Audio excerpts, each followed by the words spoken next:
తిరిగి బీసీ న్యూస్కి స్వాగతం. అంగన్వాడీ కేంద్రాలు సంక్షేమ హాస్టళ్లలోని లోటుపాట్లను క్షేత్రస్థాయిలో గుర్తించి వెంటనే సరిదిద్దాలని బాలల సంక్షేమ శాఖ కమిషన్ చైర్మన్ వేటుకూరి సూర్యనారాయణరాజు అధికారులను ఆదేశించారు. నెల్లూరులో జిల్లా అధికారులతో నిర్వహించిన సమీక్షలో ఆయన మాట్లాడుతూ ప్రభుత్వం కేటాయిస్తున్న నిధులను పిల్లల భవిష్యత్తు కోసం సమర్థవంతంగా వినియోగించాలని కోరారు. విద్యా హక్కు చట్టాన్ని పటిష్టంగా అమలు చేస్తూ అన్ని శాఖల సమన్వయంతో పనిచేసి నెల్లూరును చైల్డ్ ఫ్రెండ్లీ జిల్లాగా తీర్చిదిద్దాలని పిలుపునిచ్చారు. ప్రతి 3 నెలలకు ఒకసారి జిల్లాలో పర్యటించి బాలల హక్కుల అమలుపై సమీక్షిస్తామని స్పష్టం చేశారు. మా కమిషన్ ఏర్పడిన తర్వాత రాష్ట్రంలో పిల్లల హక్కులు రక్షించబడాలనే ఉద్దేశంతో మేము అనేక యాక్టివిటీస్ని ప్రారంభించడం జరిగింది. ఈరోజు ఈ సెల్ ఫోన్ వాడటం వల్ల ఎక్కువగా పిల్లలు చెడును నేర్చుకునే ప్రయత్నం చేస్తారనే ఉద్దేశం మీద దీని మీద ఒక అధ్యయన కమిటీని కూడా మా కమిషన్ సభ్యులతో ఏర్పాటు చేయటం, ఆ కమిషన్ కూడా యువతను కలిసి పిల్లలను కలిసి కొంత డేటాని తయారు చేయటం జరిగింది. ఇది తొందరలో రాష్ట్ర ప్రభుత్వానికి కూడా ఒక నివేదికని మేము ఇవ్వటం జరుగుతుంది. అదేవిధంగా పోక్సో గురించి కానివ్వండి, అలాగే బాల కార్మిక వ్యవస్థ నిర్మూలన కోసం కానివ్వండి, అలాగే చైల్డ్ మ్యారేజెస్ నిర్మూలన కోసం కానివ్వండి, అనేక కార్యక్రమాలను కూడా రాబోయే రోజుల్లో ప్రారంభించడం జరుగుతుంది. అలాగే సోషల్ మీడియా ప్రభావం వల్ల పిల్లలు ఏ విధంగా నష్టపోతున్నారు, దీన్ని ఈ చెడు నుంచి పిల్లలను రక్షించాలనే ఉద్దేశంతో ఒక క్యాంపెయిన్ కూడా తొందరలో మా కమిషన్ ఆధ్వర్యంలో ప్రారంభించబోతూ ఉన్నాం. ఈ రాష్ట్రంలో పిల్లల హక్కులు పరిరక్షించబడాలి. ఏదైతే కేంద్ర రాష్ట్ర ప్రభుత్వాలు పిల్లల కోసం ఖర్చు పెట్టే ప్రతి పైసా వాళ్ళకి అందాలి. అలాగే పిల్లలకి కనీస మౌలిక వసతులు ఏదైతే ఉన్నాయో ఆ మౌలిక వసతులు వాళ్ళకి అందించే విధంగా, వాళ్ళ ప్రభుత్వ పాఠశాలే కాకుండా ప్రైవేటు పాఠశాలలో కూడా ఇరుకు గదులతో కొన్ని పాఠశాలలు నడుస్తూ ఉన్నాయి, వాటిని కూడా సవరించాలి అనే ఉద్దేశంతో మా కమిషన్ రాబోయే రోజుల్లో ప్రయత్నం చేస్తుంది. ఈ రాష్ట్రంలో ఉన్న వ్యవస్థని సరిదిద్దడం ద్వారా ఏదైతే బాలల హక్కులు ఉన్నాయో ఆ హక్కులని పరిరక్షించే బాధ్యతని మా కమిషన్ తీసుకోవటం జరిగింది.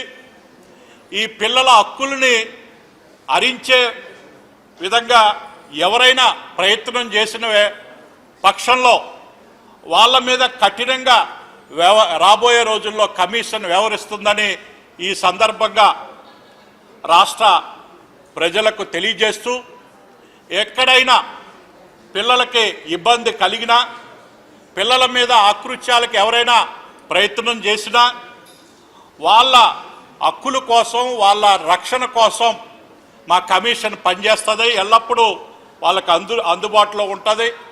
ఎవరైనా మీరు ఇబ్బందుల్లో ఉన్నప్పుడు 1098కి కాల్ చేయటం ద్వారా మా కమిషన్ దృష్టికి తీసుకురమ్మని ఆంధ్రప్రదేశ్లో ఉన్న బాలలందరికీ మీ ద్వారా తెలియజేస్తూ ఉన్నాం.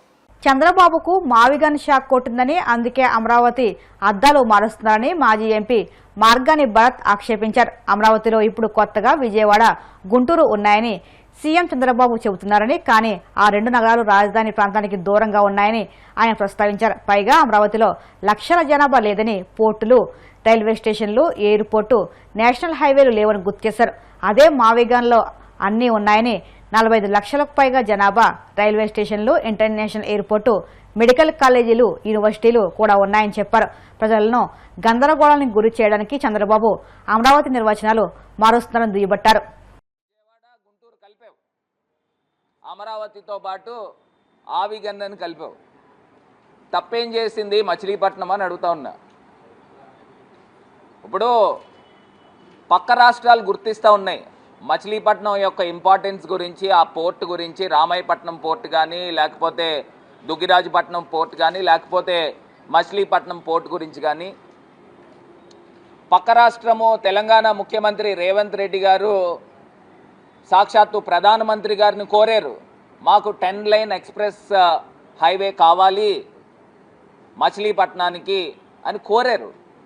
అంటే ఇప్పుడు మన ఆంధ్రప్రదేశ్ స్ట్రెంగ్త్ ఏంటండి? పోర్ట్స్ కాదా? విజయవాడ గుంటూరు ఎలా కలిపారు నిన్న మీరు అనౌన్స్ చేయడము చాలా చాలా శుభ పరిణామం. తప్పులు అందరూ చేస్తారు, తప్పేం కాదు. తప్పు తెలుసుకొని పరివర్తన చెందాడు చంద్రబాబు నాయుడు గారు. విజయవాడ గుంటూరుని కూడా కలిపి ఆయన పరివర్తన చెందాడు. 29 గ్రామాలు ఒకటే కాదు విజయవాడ గుంటూరు అని. మళ్ళీ నేను ఒకటే సూటిగా ప్రశ్నిస్తూ ఉన్నా. ప్రధానమైన అంశం ఏంటంటే, ఇప్పుడు వీళ్ళు చెప్తున్నారు సిఆర్డిఏ అంటే విజయవాడ గుంటూరు అని, కాకమ్మ కవర్లు బాగానే చెప్తున్నారు. నేను అడుగుతున్నా, 2014 నుంచి 19 దాకా చంద్రబాబు నాయుడు గారు ముఖ్యమంత్రి, 2024 నుంచి ఇది 26వ సంవత్సరం, 2 సంవత్సరాలు, 7 సంవత్సరాల కాలంలో మీరు క్యాపిటల్ ప్రాంతం అని చెప్పి కేంద్ర ప్రభుత్వము అన్ని ప్రాంతాలకి ఇచ్చిన నిధులు కాకుండా ప్రత్యేకించి క్యాపిటల్ ప్రాంతం అని విజయవాడ గుంటూరుకి ఏమి డబ్బులు ఖర్చు పెట్టారని సూటిగా చంద్రబాబు నాయుడు గారిని ప్రశ్నిస్తూ ఉన్నాం. అవేం చేయలేదు కదా. మీరు 7 సంవత్సరాల్లో క్యాపిటల్ ప్రాంతం అని చెప్పి ప్రత్యేకమైన, మీరు చెప్తా ఉంటారు కదా క్యాపిటల్కి 2 లక్షల కోట్లు కావాలని, ఆ 2 లక్షల కోట్లలో కనీసము ఎన్ని వేల కోట్ల రూపాయలు విజయవాడ గుంటూరుకి క్యాపిటల్ నిమిత్తం మీరు ఖర్చు పెట్టిన నిధులు ఏమన్నా ఉన్నాయా అని అడుగుతా ఉన్నా. ఏం లేవు కదండి. ఇప్పుడు జగనన్న ఎత్తుకున్న తర్వాత ఈయనకి జ్ఞానోదయం అయింది, చంద్రబాబు నాయుడు గారికి జ్ఞానోదయం అయ్యి ఆయనకి ప్రకాశం వచ్చింది. ఇప్పుడు విజయవాడ గుంటూరు కూడా కలిపి క్యాపిటల్ అని. ఇంకా కొన్ని రోజులు పోతే మనకి పోర్ట్ అనేది చాలా చాలా ఇంపార్టెంట్, మచిలీపట్నం కూడా కలిపి అమరావతి క్యాపిటల్ అని కూడా అనౌన్స్ చేస్తాడు. అది తప్పేం లేదు. మనం అందరం మనుషులమే కదండి. మనం 10 నిర్ణయాలు తీసుకుంటే 5 కరెక్ట్ అవ్వచ్చు, 5 రాంగ్ అవ్వచ్చు. దాంట్లో భాగమే మీరు మచిలీపట్నము విజయవాడ గుంటూరు మర్చిపోవడము. అమరావతిని కలిపారు, బాగానే ఉంది. దీంతోపాటు ఇవి 3 కూడా ప్రాంతాలు కలపండి. ఇప్పుడు జగనన్న మావిగన్ అన్నారు, మీరు ఏ మావిగన్ అని పెట్టండి, విజయవాడ మచిలీపట్నము గుంటూరుని కూడా కలుపుతున్నాము అని అనౌన్స్ చేయండి, తప్పేం లేదు కదండి. మొత్తం మీద ప్రజల యొక్క మనోభీష్టం ప్రకారంగా చంద్రబాబు నాయుడు గారు విజయవాడ గుంటూరు ప్రాంతాలను కూడా ఒప్పుకున్నందుకు చాలా చాలా సంతోషిస్తూ ఉన్నాము. త్వరలోనే జోస్యం కూడా చెప్తా ఉన్నా, త్వరలోనే మచిలీపట్నాన్ని కూడా కలుపుతారు చంద్రబాబు నాయుడు గారు. మా జగనన్న ట్రాక్లోకే చంద్రబాబు నాయుడు గారు వచ్చారనేది క్లియర్గా అర్థమవుతాం. చాలా నిజంగా చాలా శుభ పరిణామం అండి, చాలా శుభ పరిణామం. We wholeheartedly welcome mister Nara Chandrababu Naidu గారు. మీరు విజయవాడ గుంటూరుని కూడా ఒప్పుకున్నందుకు త్వరలోనే మచిలీపట్నాన్ని కూడా ఒప్పుకోవాల్సిందిగా మిమ్మల్ని కోరుతా ఉన్నాం.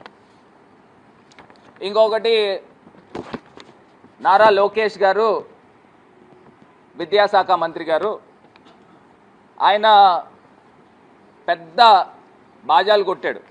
ఏంటంటే